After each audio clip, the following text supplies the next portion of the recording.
Hello friends, good evening. How are you all? I hope you all are well. So friends, let's start our discussion. दोस्त, UP police 2023 के लिए selection batch के लिए सामान्य हिंदी का तीसरा प्रैक्टिस सेट आप सभी के बीच में आ चुका है लेकर के। आज दोपहर 2 बजे आना था, लेकिन किसी समस्या की वजह से हम लोग 2 बजे नहीं आ पाए, तो अभी वीडियो अपलोड हो रही दोस्त। चलिए सेशन शुरू करते हैं और लेते हैं अपना पहला प्रश्न। एक बात और बता दूं आपको, जैसे आपके एग्जाम में प्रश्न आना है हूबहू वैसे ही प्रश्न हम ले रहे हैं, और उसमें एमपी पुलिस, राजस्थान पुलिस, जो भी आपके आसपास के पुलिस के एग्जाम होते हैं वहां से सीधे प्रश्न उठा रहे हैं, ताकि आपके एग्जाम में शायद हूबहू प्रश्न वही मिल जाए। ठीक है, चलिए सर, पहला प्रश्न क्या भैया, निम्न में से महाप्राण व्यंजन है? ऑप्शन ए प, ऑप्शन बी ज, ऑप्शन सी घ, ऑप्शन डी व। बताइए सर इसका सही जवाब क्या होगा। एक बार बताएं आपको महाप्राण व्यंजन क्या होता है। आप ऐसे समझिए, महाप्राण व्यंजन पहले तो जो परिभाषा है उस टाइप का समझ लीजिए आप। ठीक है, महाप्राण व्यंजन जिन व्यंजनों के उच्चारण में मुख से अधिक हवा निकलती है, जिन व्यंजनों के उच्चारण में हकार की ध्वनि विशेष रूप से निकलती है, उसको आप जो है कह सकते हैं महाप्राण है।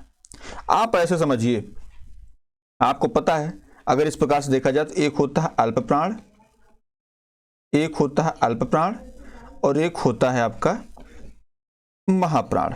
आपको पता है, याद करने का तरीका आपको बताते हैं। जैसे आप य र ल लिखते हैं ना, तो ये ल किस नंबर पे आ रहा है? 3 नंबर पे आ रहा है। आपको पता है कि 1 3 5 का कॉन्सेप्ट लगेगा। कौन सा? 1 3 5 के कॉन्सेप्ट लगेगा अल्प प्राण में। अब भैया महाप्राण में क्या बचता है? एक तो 2 बचता है और दूसरा 4 बचता है। अब आप देख लीजिए महाप्राण इसमें कौन सा है। पा है तो 1 नंबर पे आएगा, च छ ज 3 नंबर पे आएगा, क ख ग घ 4 नंबर पे आएगा, य र ल व किस नंबर पे आ रहा भैया? 4 नंबर पे आ रहा। ठीक है, तो अब इससे क्या हो गया? पहली बात ये कि जितने स्वर होते हैं सघोष अल्पप्राण होते हैं, तो भाई और आपका वह भी क्या है? अल्पप्राण ही है। तो इसमें जो सही जवाब हो जाएगा मेरे दोस्त, मेरे भाई, वो क्या हो जाएगा? वो आपका हो जाएगा सी ऑप्शन घ। यही 4 नंबर पे आया है, हमको 2 4 चाहिए था, देखिए आ गया महाप्राण अल्पप्राण। तो इस प्रकार से आप सॉल्व कर सकते हैं, भूलेंगे तो नहीं ना दोस्त भाई, एक आपको याद करना है। ठीक है, चलिए आगे बढ़ते हैं, दूसरा प्रश्न लेते हैं। पढ़ रहा था, एमपी पुलिस का प्रश्न है। सोचिए इनमें से कौन सी क्रिया है? संयुक्त क्रिया है, सामान्य क्रिया है, पूर्वकालिक क्रिया है, या असामान्य क्रिया है? बताइए सर इसका सही जवाब क्या होगा। पढ़ रहा था, पढ़ रहा था। देखिए संयुक्त क्रिया की अगर परिभाषा के रूप में हम बात करें तो जब कोई क्रिया 2 क्रियाओं के संयोग से निर्मित होती है, ठीक है, तो उसे संयुक्त क्रिया कहते हैं। संयुक्त क्रिया उदाहरण के रूप में हम समझिए, जैसे हम कहें कि वह है खाने लगा, वह है खाने लगा, तो ये क्या है? खाना और लगना, ये 2 क्रियाएं हैं, खाने लगा। ठीक है, अगर हम ये कहें कि वह है पेड़ से, वह पेड़ से कूद पड़ा, तो कूद पड़ा ये 2 है ना, तो भैया इसमें क्या 2 क्रियाओं के साथ संयुक्त क्रिया, इसमें सही जवाब हो जाएगा ऑप्शन ए। क्या बिल्कुल सही जवाब है। पूर्वकालिक क्रिया क्या होती है? वह अखबार रखकर चला गया, है ना, तो इसमें अखबार रखना पहले होता है, चला जाना दूसरी बार होता है, तो ये सारी चीजें, तो ऑप्शन ए क्या बिल्कुल सही जवाब। चलिए, पितृ अनुमति, पितृधन अनुमति का सही संधि पद है। ऑप्शन ए पितृ अनुमति, ऑप्शन बी पितृनुमति, ऑप्शन सी पित्रानुमति, ऑप्शन डी इनमें से कोई नहीं। बताइए सर का सही जवाब क्या होगा। देखिए अगर हम यहां पे बात कर लें, इसको तोड़े हम, भाई इसको अगर आप लिख रहे हैं पितृ और यहां पे पितृधन अनुमति, यही करेंगे ना आप, पितृधन अनुमति, यही चीज है। तो दोस्त एक बात समझिए, यहां पे आपका री आया हुआ है। क्या है? यहां पे री है और प्लस अ, और री और अ मिलकर क्या बनते हैं? आपको पता है री और अ मिलते हैं तो र का निर्माण होता है। किसका निर्माण होता है? र का निर्माण होता है। ये बात क्लियर है। तो अब समझिए इसमें सही क्या होगा। रा का निर्माण होना है, ता है ही है, ता और रा मिलेगा ता। अब इसको आप अगर तोड़ें तो इधर का ता मिलेगा और इधर कर रा, तो भैया ये क्या बनाएंगे? त्र बनाएंगे, ये तो बनाएंगे, मतलब यहां पूरा ये मिलेगा और पूरा ये मिल करके त्र बनाएगा। बात क्लियर है दोस्त, इसमें कोई समस्या, कोई दिक्कत तो नहीं है। तो भाई त्र, ये त्र बनाएगा तो यहाँ तो त्र हो गया, ये पहले पी है और ये त्र और आ इसमें जुड़ा, तो इसमें फिर नुमति आप जोड़ लीजिए, नुमति। बात समझ में आई? पितृनुमति होगा, पितृनुमति। ऑप्शन बी क्या है, बिल्कुल सही जवाब है। अगर आप ये सोच रहे हैं तो नहीं होगा, हमने तोड़ना, देखिए होता क्या है कि जैसे आप इसको तोड़ेंगे तो प धन, अब इसमें ई जोड़ेंगे, छोटी ई है, फिर इसमें ता जोड़ेंगे, यहाँ पे री करेंगे, आप ऐसे ही तो करेंगे ना सर, फिर यहाँ पे आप अ करेंगे, यहाँ पे न प्लस उ, ऐसे ही प्लस यहाँ मती कर लीजिए, तो यहाँ का री यहाँ का आ जुड़ करके ये रा बन गया, और यहाँ का ता था ही आधा, ये ता और रा मिलकर क्या बन गया, त्र बन गया। तो वही तो बन गया सर, ये इतना मिला और ये इतना मिलकर त्र बना दिया, और यहाँ पे ये था ही, ये तो समस्या है। चलिए ऑप्शन बी क्या, बिल्कुल सही जवाब। जो नहीं समझा कमेंट करिए, ठीक है दोस्त। चलिए आगे बढ़ते हैं सर। दूध शब्द के लिए सही पर्यायवाची शब्द चुने। ऑप्शन ए स्तन्य, ऑप्शन बी पेय, ऑप्शन सी खीर, ऑप्शन डी नवनीत। देखिए नवनीत जो है ये मक्खन का पर्यायवाची है, किसका, ये जो है आपके मक्खन का पर्यायवाची है, समझ लीजिए, ठीक है। अब आपको पता है खीर, ये तो अलग से एक मटेरियल ही है, इसका कोई कॉन्सेप्ट ही नहीं दूध से, भाई दूध से मिलता है तो खीर बनता है, तो इसको हटा दीजिए आप। पेय की बात कर लेते हैं, तो भैया पेय में पेय से तात्पर्य होता है पीना, पीना या पिपासा इसको बोलते हैं, पीना या पिपासा, या इसको प्यास बोलते हैं, क्या प्यास बोलते हैं, या इसको तृष्णा बोलते हैं, क्या बोलते हैं, तृष्णा बोलते हैं, या बोलते हैं आपके तृषा, क्या बोलते हैं, तृषा बोलते हैं। अब बात कर लेते हैं अस्तन्य की। अस्तन्य क्या होता है भैया, अस्तन्य मतलब होता है दुग्ध, क्या दुग्ध हो गया, पेय हो गया, ठीक है, क्षीर हो गया, उसके बाद अमृत हो गया, क्या अमृत हो गया, ठीक है, ये सारी चीजें होती हैं। तो इसमें दूध का सही पर्यायवाची क्या हो जाएगा भैया, आपका ए ऑप्शन स्तन्य सही हो जाएगा, ठीक है दोस्त। चलिए आगे बढ़ते हैं। 5वां नंबर, प्रेक्षा शब्द के लिए उपयुक्त पर्यायवाची शब्द होगा, क्या होगा भैया, दीक्षा, परीक्षा, शिक्षा या दृष्टि। बताओ भैया क्या होगा प्रेक्षा के लिए। देखिए प्रेक्षा का पर्यायवाची शब्द क्या है, आप बताएं। शिक्षा, दीक्षा, क्या होगा इसमें बताओ भैया। देखिए प्रेक्षा मतलब होता है किसी पर नजर रखना, है ना, प्रेक्ष नहीं होता, प्रेक्षागृह मतलब होता है दृष्टि। ऑप्शन डी क्या बिल्कुल सही जवाब है। दृष्टि बोले तो नेत्र, अगर इसका जवाब हो नेत्र, नयन, दृग, नेत्र, नयन, दृग, लोचन, लोचन, आंख, अक्षि, ये सारे होते हैं। तो ऑप्शन डी क्या बिल्कुल सही जवाब है। चलिए आगे बढ़ते हैं सर। 6ठा नंबर, शक्ति, शक्ति को शक्ति कहना किस प्रकार के उच्चारण दोष का उदाहरण है। ये भैया राजस्थान पुलिस का है, राजस्थान पुलिस का। अब समझिए ऐसे प्रश्न सामान्यतः आपको क्लास में नहीं पढ़ाए जाते हैं, ऐसे प्रश्न आते हैं, हम गलत करके आते हैं, लेकिन ऐसे प्रश्नों को हम इसलिए ऐसे आपसे करवा पा रहे हैं क्योंकि हमने अलग अलग एग्जाम से क्वेश्चन ले रखे हैं और ये एग्जाम में आए हुए प्रश्न हैं। तो आपसे हो सकता है टकराहट हो जाए, तो जब हम आपको पढ़ा रहेंगे तो हमको ये नहीं ब्लेम कर पाएंगे साहब आपने पढ़ाया नहीं था ये वाला। अब ये इतने डेप्थ में आपको जल्दी पढ़ाएगा नहीं। ये राजस्थान पुलिस का प्रश्न है, बताओ ये स्वर लोप हुआ है, स्वर भक्ति हुई है, स्वरागम है या स्वरभंग है, बताइए इसका जवाब दीजिए। देखिए अगर हम इसकी बात करें भाई, शक्ति को शक्ति कहना, शक्ति को शक्ति कहना जो है ये किस प्रकार का दोष है, ठीक है। तो बताओ इसमें आपका क्या मतलब, कुछ जैसे कुछ भी जवाब अगर आपके मन में आ रहा हो तो आप दे लीजिए, उसके बाद फिर हम आपको बताएंगे साहब इसमें ये वाला होगा, ठीक है। बताइए इसका सही जवाब क्या होगा दोस्त, कौन सा इसका सही जवाब होगा। देखिए अगर हम बात कर लेते हैं सर शक्ति को, जैसे एक शब्द लिखा गया था शक्ति और इसको हम पढ़ रहे हैं शक्ति, जैसे इसमें कहना वो उसमें बहुत शक्ति है और हम कह रहे हैं कि वो कुछ भी कर सकती है, तो अंतर हो गया ना। तो भैया ये स्वर भक्ति उच्चारण, क्या ये ऑप्शन बी क्या स्वर भक्ति उच्चारण, ये उच्चारण में दोष है, स्वर भक्ति के उच्चारण में क्या दोष है, ठीक है। तो ये आपका ऑप्शन नंबर बी क्या बिल्कुल सही जवाब है। चलिए आगे बढ़ते हैं सर। 7 नंबर, निम्नलिखित निबंध को निबंधकार के साथ कौन सा युग्म में सही नहीं है। देखिए एक तरफ आपको निबंध लिखा है और एक तरफ निबंधकार लिखे गए हैं, ठीक है।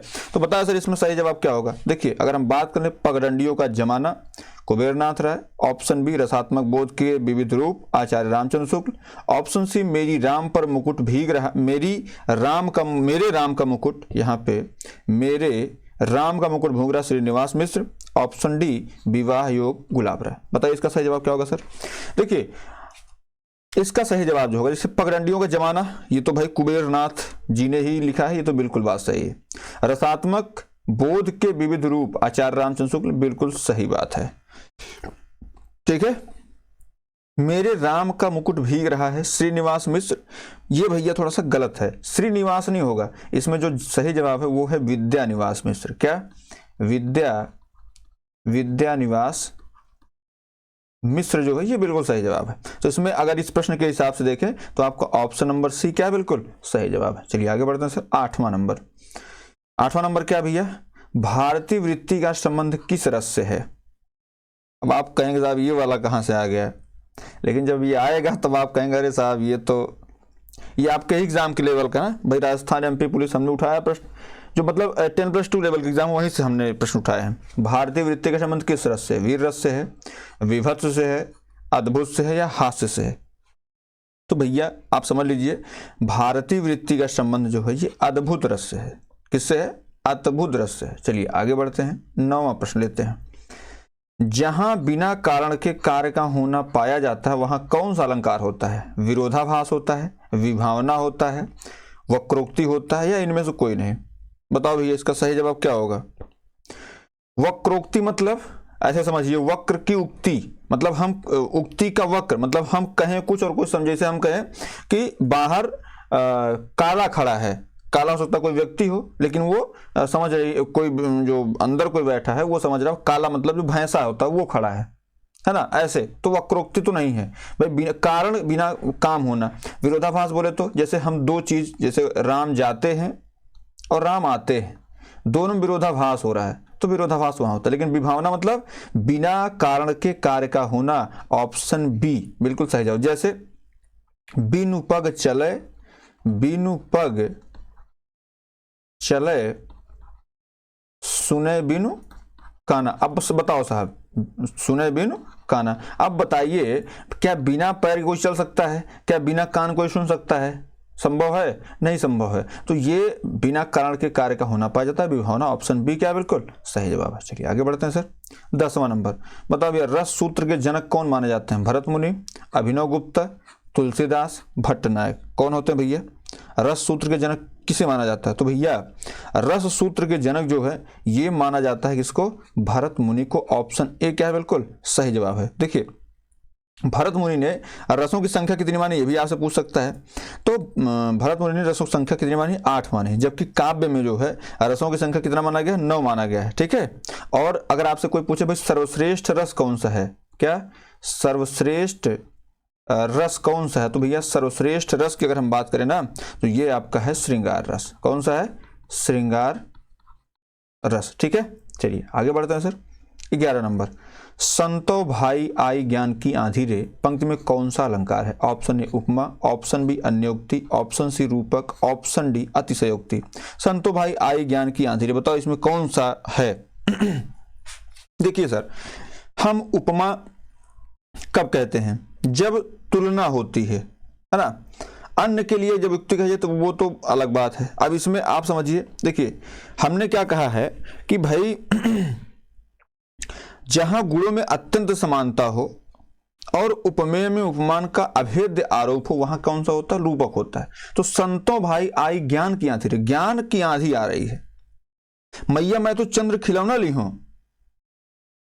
चंद्रमा के जैसा मुझे खिलौना चाहिए। तो ये इसमें अगर आप बात करें, इसका जो सही जवाब है वो रूपक अलंकार हो जाए। अतिशयोक्ति मतलब ये कि राणा प्रताप का घोड़ा था, पड़ गया, हवा से पाला था, है ना, इस प्रकार से अतिशयोक्ति टाइप हो जाए। अन्य के लिए कहेगी युक्ति, हमने बताया था इसको। ठीक है। चलिए आगे बढ़ते हैं सर। 12 नंबर, छायावाद को प्रतिबिंबवाद किसने कहा है?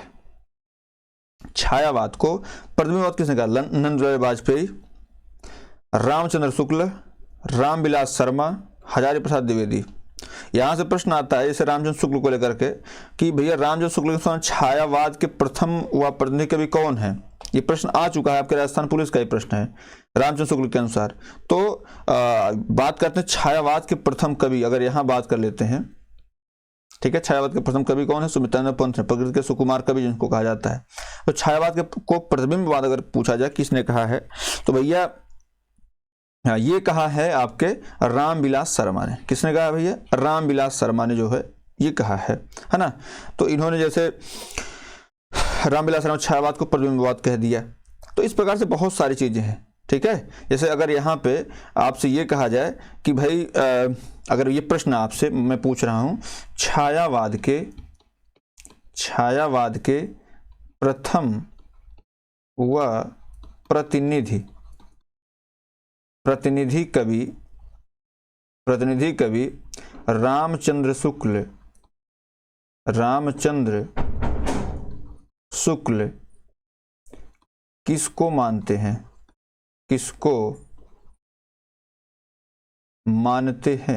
ये आ गया प्रश्न आपसे। तो भैया अगर आपसे ये पूछो छायावाद के प्रतिनिधि कवि रामचंद्र शुक्ल किसको मानते हैं, तो भैया ये मानते हैं सुमित्रानंदन पंत को। याद कर लीजिएगा, सुमित्रानंदन पंत को।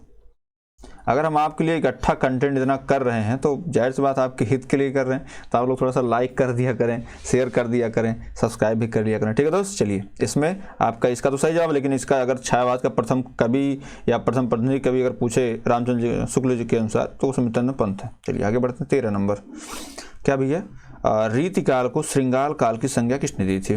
विश्वनाथ प्रसाद मिश्र, हजारी प्रसाद द्विवेदी, रमाशंकर शुक्ल या राम कुमार वर्मा? बताओ भैया इसका क्या होगा, इसका सही जवाब क्या होगा? ठीक है, रीतिकाल को श्रृंगार काल की संज्ञा जो है किसने दी थी? देखिए अगर हम एक एक करके बात कर लेते हैं, इसे अगर हम बात करें कि जो है रामचंद्र शुक्ल और राम कुमार वर्मा, हजारी प्रसाद द्विवेदी, रामचंद्र शुक्ल, राम कुमार वर्मा, इन्होंने रीतिकाल को रीतिकाल ही कहा है। क्या कहा है? रीतिकाल को रीतिकाल ही कहा है। तो ये तो दोनों ऐसे गलत हो गए, बी गलत हो गया और डी गलत हो गया, ठीक है। अब बात करते हैं रमाशंकर शुक्ला की। तो भैया रमाशंकर शुक्ला जो है इन्होंने रीतिकाल को क्या कहा है? रमाशंकर शुक्ल ने रीतिकाल को कलाकाल कहा है। क्या कहा है? कलाकाल कहा है, ठीक है। तो भैया ये भी अब गलत हो गए। तो रीतिकाल को श्रृंगार काल की संज्ञा किसने दी थी? विश्वनाथ प्रसाद मिश्र ने दी थी। बात क्लियर है? अब जैसे यहीं पे कभी पूछता है कि मिश्र बंधु जो है, मिश्र बंधु ने रीतिकाल कौन सी संज्ञा दी थी? तो भैया मिश्र बंधुओं ने जो है रीतिकाल को अलंकार काल कहा है। क्या कहा है? अलंकार काल कहा है। ये भी आप ध्यान रखिएगा, ठीक है। चलिए आगे बढ़ते हैं सर। 14 नंबर, निम्नलिखित में से किस मुसलमान कवि की रचना प्रेम चिंगारी है? Option A Sheikh Nabi, option B Jayasi, option C Noor Mohammad, option D Najaf Ali. बताओ भैया इसमें क्या सही है? देखिए अगर हम एक बात कर लेते हैं कि भाई इसमें सही जवाब क्या है। जैसे हम अगर सबसे पहले बात कर लें कि भाई सबसे ज़्यादा फेमस जायसी हैं, तो जायसी की रचना क्या नाम है? पद्मावत नाम है। क्या नाम है? जायसी की रचना का नाम क्या है? पद्मावत है, ठीक है। नूर मोहम्मद ने क्या लिखा है? तो भैया नूर मोहम्मद ने जो है इंद्रावती, किसकी? इंद्रावती की रचना करी है, ठीक है। अब ये शेख नबी ने ज्ञानदीप की, क्या शेख नबी ने क्या किसकी रचना की है? ज्ञानदीप शेख नबी, जायसी पद्मावत, नूर मोहम्मद इंद्रावती, ठीक है। अब यहाँ पे बात एक बचते हैं आपके कौन? नजफ अली। तो इसमें जो सही जवाब है वो आपका नजफ अली है। ऑप्शन डी क्या बिल्कुल सही जवाब है। चलिए आगे बढ़ते हैं सर। 15 नंबर, सखिन सहित हर्षी अतिरानी, सूखत धान पराजन पानी, इस पंक्ति में कौन सा अलंकार है? संभावना अलंकार है, विभावना अलंकार है, उत्प्रेक्षा है, श्लेष है? इसका जवाब दीजिए आप सर। हमने क्या कहा? मानो मन मनो जानो जनु जनहू, उत्प्रेक्षा, ठीक है। ये तो होता है ना उत्प्रेक्षा में। विभावना मतलब क्या भैया? बिना कारण के कार्य होता है, बिना कारण के कार्य होता है, विभावना तो गलत हो गया। संभावना टाइप कुछ होता नहीं। श्लेष मतलब होता है चिपका अर्थ रहे, रहीमन पानी राखिए बिन पानी सब सुन, चिपका अर्थ। श्लेष मतलब चिपका अर्थ होता है। तो भैया जब ये तीनों गलत हो गए तो बचा क्या? उत्प्रेक्षा। ऑप्शन सी क्या बिल्कुल सही जवाब है। इसमें आप पराजनु, मानो मन मनो जानो जनु जनहू, तो आप इसको करिए, बिल्कुल सही जवाब आपका उत्प्रेक्षा अलंकार इसमें है। कोई दिक्कत किसी को? नहीं होनी चाहिए। क्यों भैया? क्योंकि उपमेय में उपमान की संभावना प्रकट की जा रही है, वहां पे क्या उत्प्रेक्षा अलंकार होता है, मानो मनोनो जानो जन जनहु ज्यों त्यों ऐसे, इस प्रकार से ऑप्शन सी सही जवाब। चलिए आगे बढ़ते हैं 16 नंबर। हिंदी साहित्य में राम काव्य के प्रमुख प्रेरणा स्रोत कौन है? Option A Tulsidas, option B Raghavanand, option C Swami Ramanand, option D Nabhadas. बताइए इसका सही जवाब क्या होगा सर? हिंदी साहित्य में राम काव्य के प्रमुख प्रेरणा स्रोत जो है वो स्वामी रामानंद को माना जाता है। किसको?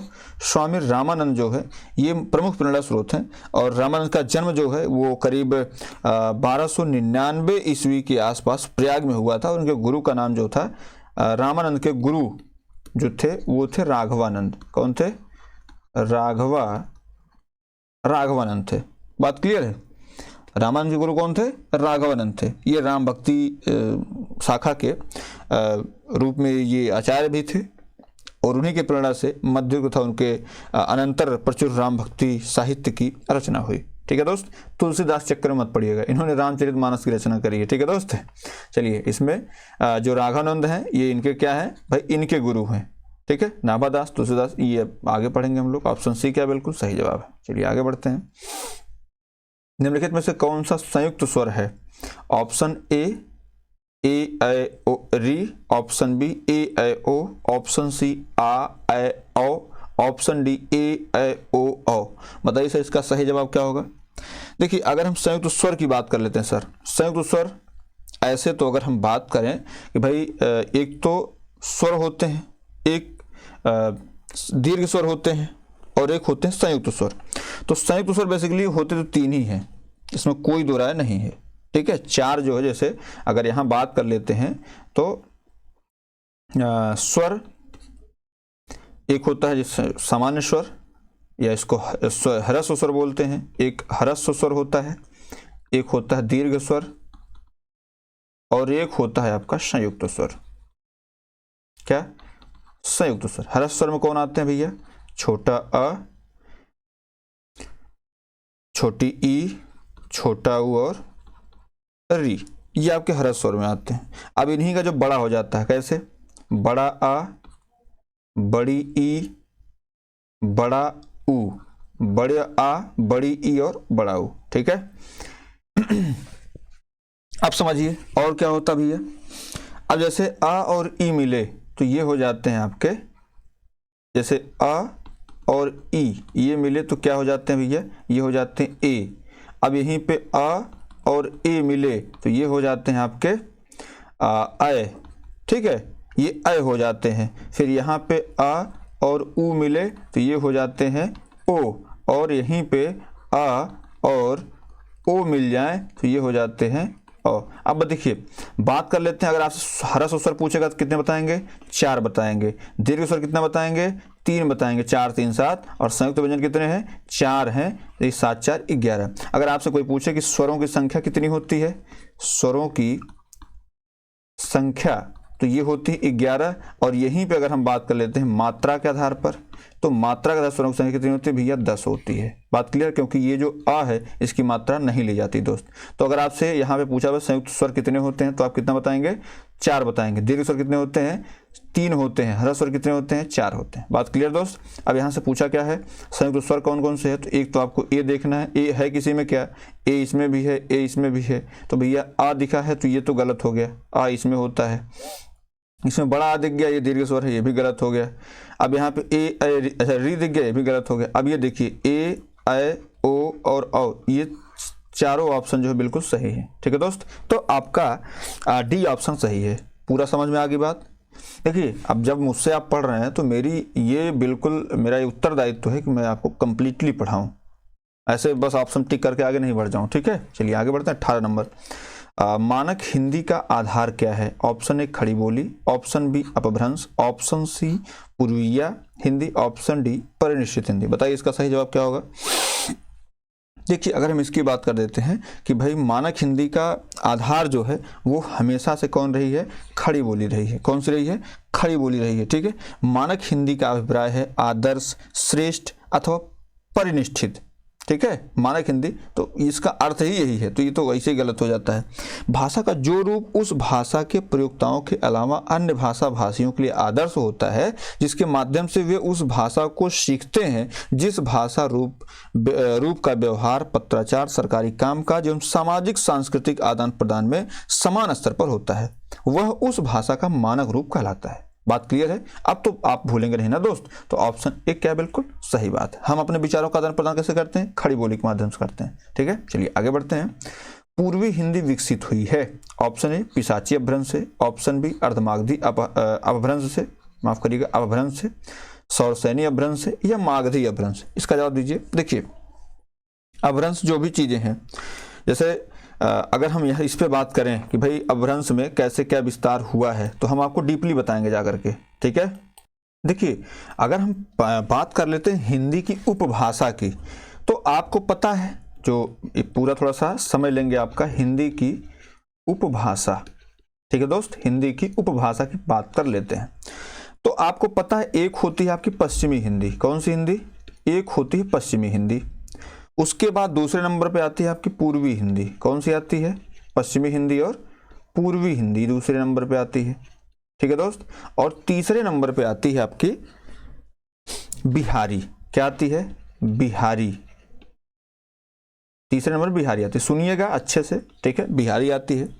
चौथे नंबर पे आपकी राजस्थानी आती है। कौन आती है? राजस्थानी आती है। ठीक है, राजस्थानी आ गई। और पांचवें नंबर पे आपकी आती है पहाड़ी। क्या हो गया? पहाड़ी आती है। बात क्लियर दोस्त? अब देखिए जो पश्चिमी हिंदी है मेरे दोस्त, इसका विकास जो है वो हुआ है आपके सौरसेनी अपभ्रंश से। किससे हुआ है? सौरसेनी अपभ्रंश से। सौरसेनी अपभ्रंश। ठीक है, समझ लीजिएगा, अभी आगे थोड़ा सा और डिस्कस करेंगे। अगर हम बात करें पूर्वी हिंदी का विकास किससे हुआ भैया, तो पूर्वी हिंदी का विकास जो है ये अर्धमागधी से हुआ। किससे हुआ है? अर्ध मागधी से हुआ है। बिहारी का विकास किससे हुआ भैया? तो बिहारी का मागधी से हुआ है। किससे? मागधी अपभ्रंश से हुआ है। हम बात करें राजस्थानी का विकास किससे हुआ, तो भैया ये सौरसेनी से हुआ है। किससे? सौरसेनी अपभ्रंश से हुआ है। पहाड़ी हिंदी का विकास किससे हुआ है? अगर आपसे कहें भाई पहाड़ी हिंदी, तो ये खस अपभ्रंश से हुआ है। ठीक है, अब देखिए हम यहाँ पे बात कर लें कि भाई हमसे पूछा कि पूर्वी हिंदी विकसित हुई है, तो हमको पता भी है ये किससे हुई है? अर्धमागधी अपभ्रंश से हुई है। ऑप्शन बी हम क्लिक कर देंगे। लेकिन यहाँ पे तो और थोड़ा सा पढ़ लेते हैं। जैसे अगर आपसे कहें भाई खड़ी बोली, कौन सी? खड़ी बोली जो हमारी मानक हिंदी का एक वो है, ब्रज भाषा हो गया, है ना। ब्रज भाषा जो कि एक काव्य भाषा के रूप में सर्वाधिक प्रसिद्ध है, और आरंभ में ब्रज भाषा को पिंगल भी कहा जाता था। हरियाणवी हो गई जिसको बांगरू कहा जाता है, बुंदेली, कन्नौजी, ये सारे सारे उसी में है। पूर्वी हिंदी की बात कर लेते हैं सर, तो आपको याद रखना है ABC, अवधी, बघेली और छत्तीसगढ़ी। ठीक है, बिहारी की बात कर लेते हैं, मागधी अपभ्रंश जो वाली है, तो इसमें मैथिली, मगही, मैथिली, मगही और MMB, मैथिली, मगही और भोजपुरी। राजस्थानी की बात करें तो आपसे जयपुरी एक होती है। कौन सी होती है? एक आपकी जयपुरी होती है। जयपुरी को ही क्या बोलते हैं? हड़ौती। क्या बोलते हैं इसको दोस्त? हड़ौती बोलते हैं। हड़ौती या ढूंढाड़ी इसको बोलते हैं। ठीक है, इसको पूर्वी राजस्थान में बोला जाता है जयपुरी को। जयपुरी पूर्वी राजस्थान की है। उसके बाद एक आती है मारवाड़ी। कौन आती है? आपकी मारवाड़ी आती है। मारवाड़ी क्या होती है भैया? पश्चिमी राजस्थान। क्या? पश्चिमी राजस्थान। ये पूछा गया प्रश्न है। और उसके बाद आपकी आती है मेवाती। कौन आती है? आपकी मेवाती आती है। मेवाती कहाँ पे?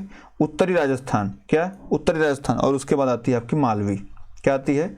मालवी आती है। और मालवी भाई हमारा क्या हो गया? जयपुरी हो गया, मतलब आपका पूर्वी राजस्थान हो गया, पश्चिमी राजस्थान, उत्तरी, और ये बोली जाती है दक्षिणी राजस्थान में। किसमें? दक्षिणी राजस्थान में बोली जाती है। बात क्लियर दोस्त? अब पहाड़ी हिंदी की बात करें सर, पहाड़ी हिंदी में आपका कुमाऊनी और गढ़वाली आती है। कुमाऊनी और गढ़वाली आती है। कौन आती है? कुमाऊनी और गढ़वाली आती है। बात क्लियर है? तो इसमें अगर आपसे इस प्रकार के हिंदी की उपभाषा से प्रश्न बनेगा तो आपका वो गलत नहीं होगा, ये मेरी गारंटी है। बात क्लियर दोस्त? तो इसमें ऑप्शन नंबर बी क्या है? बिल्कुल सही जवाब है। ठीक है, चलिए आगे बढ़ते हैं अंतिम प्रश्न की तरफ। जलधि माफ करें, हाँ जलधि। जलधि में कौन सा समास है? ऑप्शन ए कर्मधारय, ऑप्शन बी तत्पुरुष, ऑप्शन बी अव्ययी, ऑप्शन बी द्वंद्व। आपको पता है दोनों पद प्रधान हो। क्या? दोनों पद प्रधान हो। ठीक है, अव्ययी भाव में क्या होता है? प्रथम पद प्रधान, प्रथम पद प्रथम पद प्रधान होता है। कर्मधारय में पहला पद दूसरे पद की विशेषता, दूसरा पद पहले पद की विशेषता बताता है, दोनों मिल करके जो है वो सॉरी विशेषण और विशेष का संबंध होता है, माफ करिएगा, विशेषण और विशेष का संबंध होता है। मतलब पहला पद दूसरे पद की क्या होता है, विशेषता बतलाता है, तो वो कर्मधारय होता है। तत्पुरुष में जैसे अब जलधि आप तोड़ेंगे इसको, जलधि मतलब क्या, जलधि का, जैसे जलधि जो शब्द है, जलधि जो शब्द है इसको तोड़ेंगे तो जल को धारण करने वाला, क्या, जल को धारण, जल को धारण करने वाला, जल को धारण करने वाला। तो भैया जल को धारण करने वाला, जल को, कर्ता ने कर्म को, तो भैया ये तो सीधे सीधे क्या हो गया, तत्पुरुष समास हो गया। ऑप्शन बी क्या बिल्कुल सही जवाब है। चलिए आज की क्लास यहीं तक। उम्मीद करता हूं दोस्त आपको क्लास पसंद आई होगी। पसंद आए तो प्लीज इसको लाइक कर लें, शेयर करें, सब्सक्राइब जरूर कर लें दोस्त, इससे हमारा मनोबल बढ़ता है। ठीक है, बहुत बहुत धन्यवाद, आभार आपका। जय हिंद।